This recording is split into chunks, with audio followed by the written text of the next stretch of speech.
Continuando con bacilos gram positivos anaerobios, ahora vamos a hablar de el Clostridium perfringens. El Clostridium perfringens es un bacilo gram positivo anaerobio que es grande en ángulo recto.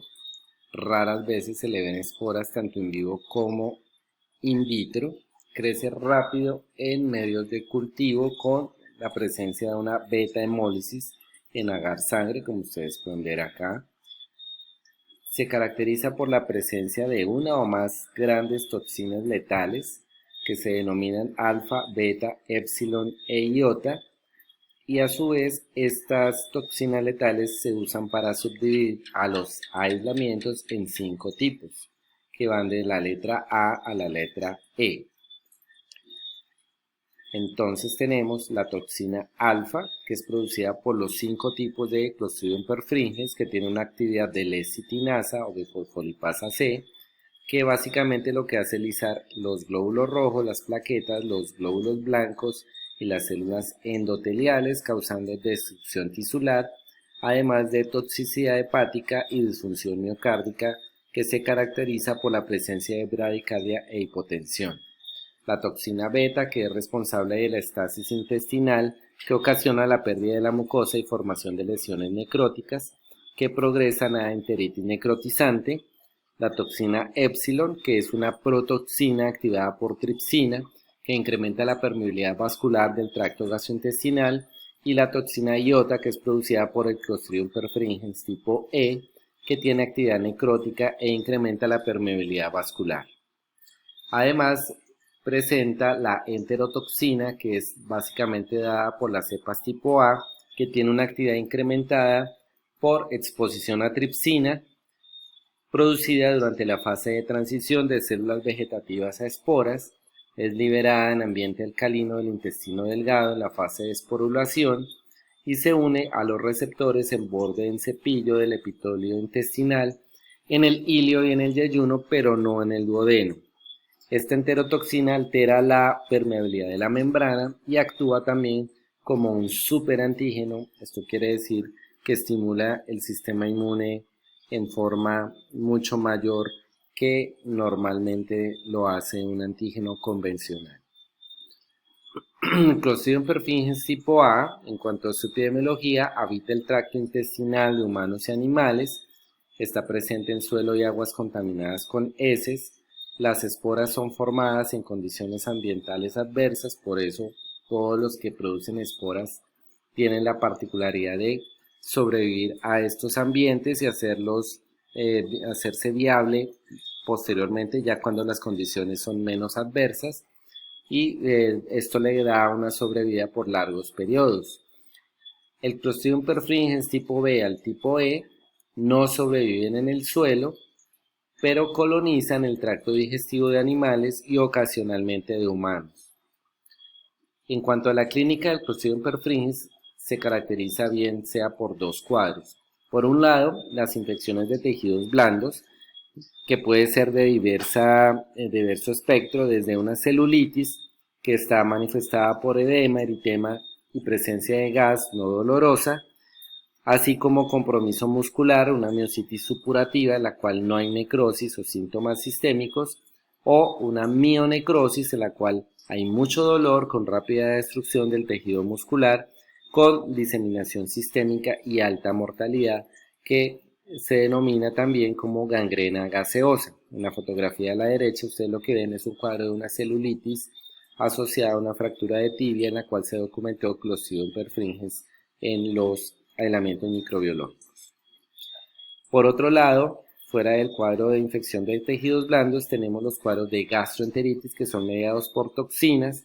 Entonces podemos ver un cuadro de intoxicación alimentaria, en el cual hay un rápido inicio de síntomas de dolor abdominal y diarrea acuosa, en la cual no hay fiebre, pero sí náuseas o vómito de corta duración y autolimitada, y que se da por la ingesta de comida de carnes que se calientan por debajo de 74 grados centígrados, que es la temperatura a la cual las esporas ya dejan de ser viables. Podemos tener también un cuadro de enteritis necrotizante, que es un cuadro agudo en el cual hay necrosis yeyunal, dolor abdominal, vómito, diarrea sanguinolenta y presencia de peritonitis.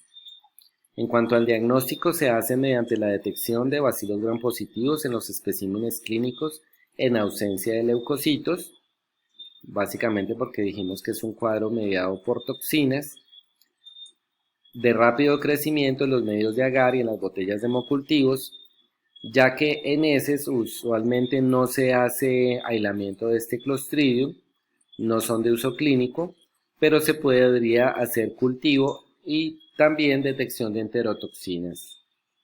En cuanto al tratamiento, en casos de miositis supurativa y de mionecrosis, se recomienda el desbridamiento quirúrgico, la penicilina cristalina a dosis altas, pero el pronóstico es muy pobre con una mortalidad que varía entre el 40 a casi el 100%. En los casos de celulitis hay un mejor pronóstico, básicamente con el manejo de desbridamiento y con penicilina también a dosis altas. En los casos de intoxicación alimentaria, se recomienda la rehidratación por vía oral en caso de no ser posible con líquidos endovenosos, pero no se recomienda el uso de antibióticos, porque básicamente es un cuadro mediado por toxinas. En estos casos es más difícil prevenir la exposición. Continuando con las especies de Clostridium, vamos ahora a hablar de Clostridium tetani. Es también un bacilo gram positivo, móvil formador de esporas de 0,5 a 2 por 2 a 18 micras que tienen forma de palillo de tambor. Es de difícil crecimiento porque es muy sensible a la toxicidad por oxígeno y se aprecia más como una capa en la superficie del agar que como una colonia característica, habitualmente es una colonia discreta. Son proteolíticos e incapaces de fermentar carbohidratos. En cuanto a la patogénesis e inmunidad, tenemos que saber que las esporas permiten sobrevivir en condiciones adversas como todos estos microorganismos, que tiene también de varios tipos de toxinas. En este caso de Clostridium tetani tenemos dos, una que se llama tetanolicina, que es una hemolicina termolábil, que tiene una estructura similar a la streptolicina O y a la que produce el Clostridium perfringens y la Listeria monocytogenes, que es inhibida por el oxígeno y el colesterol sérico. Mientras que por otro lado hay otra toxina que se llama tetanoespasmina, que es una neurotoxina termolábil que es codificada por plásmidos. Una toxina A y B que mide 150.000 daltons, que pesa 150.000 daltons. La tetanoespasmina es producida durante la fase estacionaria de crecimiento del Clostridium tetani y es liberada durante la lisis celular, llevando a la penetración de los axones. La toxina A de la tetanoespasmina actúa como una endopeptidasa mediada por zinc que cliva las proteínas del core involucradas en el tráfico y la liberación de neurotransmisores. Básicamente lo que ocurre es un bloqueo de la liberación de neurotransmisores del tipo GABA y glicina para la sinapsis inhibitoria, generando una unión irreversible y una recuperación que depende de que se formen nuevas terminales axonales. Les recomiendo o les sugiero, o mejor dicho, vean este video de YouTube en el cual se describe bastante bien cómo es la producción de la acción de la tetanoespasmina y cómo se produce el daño a nivel neuronal ocasionado por esta toxina. Entonces, por favor, revisen bien este video para que puedan tener una mayor claridad acerca del tema. Vamos a hablar de un caso clínico de tétano neonatal en Colombia. Esto fue descrito en la semana epidemiológica número 5 del año 2019 en Santa Marta. Se trata de un menor de 10 días de edad de sexo masculino, fruto de una segunda gestación que nace en forma prematura de una madre de 25 años venezolana que vive en Colombia desde 2 años antes. La gestación fue inadvertida, no hubo control prenatal, no hubo vacunación durante la gestación y el parto fue vaginal, no fue institucionalizado, quiere decir que no se atendió en un hospital, se desconoce el instrumento de corte del cordón umbilical. Tuvo una primera atención en un puesto de salud del Parque Tayrona y de ahí se trasladó a una clínica de mayor complejidad el 26 de enero, corresponde a la cuarta semana epidemiológica del año. Básicamente la clínica que tenía este paciente es de apnea de bradicardia, llevando entonces este paciente a ventilación mecánica y adicionalmente se deja en servocuna para una recuperación térmica. En cuanto a los síntomas propios del tétanos, aparece para el día 2 de febrero por la presencia de movimientos tónicos que llevan rápidamente a un deterioro clínico del paciente con un cuadro de sepsis bacteriana no especificada, documentando adicionalmente una hemorragia intraventricular no traumática, como es lo que usualmente uno puede ver en pacientes prematuros, y finalmente un trastorno metabólico que no está especificado, y finalmente el menor fallece 8 días después, el 9 de febrero. Aquí vemos, en cuanto a la epidemiología del tétano neonatal en Colombia, los datos que hay desde el 2014 al 2019. Aquí vemos en rojo la incidencia también, y vemos que para el año 2019 aparece en 0 porque este paciente que les comenté no lo ingresaron como colombiano sino como venezolano, por lo que es hijo de madre venezolana. Aunque pues si uno mira pues la realidad, igual este paciente nació en Colombia y la madre llevaba ya 2 años en Colombia, así que aunque no se haya hecho ningún esfuerzo por atender su embarazo, ni por parte de la madre, ni por ninguna parte de los servicios médicos, pues esta es la estadística que presenta el Instituto Nacional de Salud. Estos son los casos confirmados de tétanos accidental por grupos de edad y la presentación clínica para el primer semestre del año pasado. Ustedes ven que no hubo casos en los menores de 4 años. A partir de los 5 años se detectan algunos casos, siendo más común en los mayores de 60 años. Y los síntomas de estos casos, ustedes se dan cuenta de los 9 casos.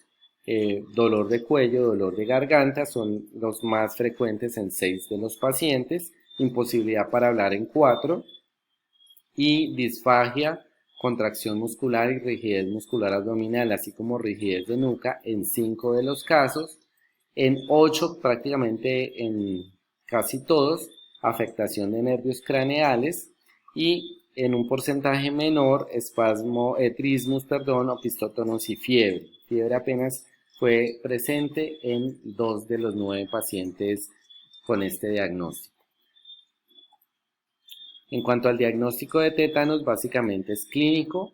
Se puede hacer también detección microscópica o recuperación en cultivo, pero es poco frecuente hacerla, apenas en un 30%.